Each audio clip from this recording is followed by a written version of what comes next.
Est saisi par les douanes françaises en 2023. C'est un peu moins qu'en 2022, mais selon les douanes françaises, le niveau reste très élevé. La drogue, principalement le cannabis et la cocaïne, gangrènent certains quartiers, mais le phénomène ne touche pas que les villes.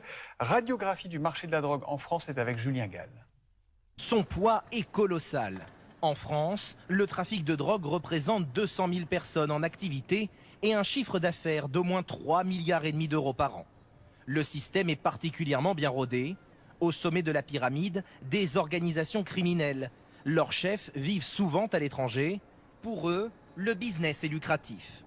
À la base, les guetteurs, chargés de surveiller si la police arrive et d'orienter les clients. Il y a toujours ce rêve de percer, de réussir très fortement avec un enrichissement très soudain. L'idée selon laquelle dans le trafic de drogue il y aurait une forme de ruissellement où tout le monde s'enrichirait est complètement fausse. Le bas de l'échelle touche très peu d'argent, les salaires sont assez dérisoires pour des conditions de travail qui sont assez difficiles en réalité, avec des horaires très étendus, avec un management par la violence régulier. Souvent, ces petites mains sont des personnes vulnérables, issues de familles en difficulté. Ces gens-là sont prêts à tout pour sortir de la misère, quitte à vivre peu, mais à vivre bien, entre guillemets.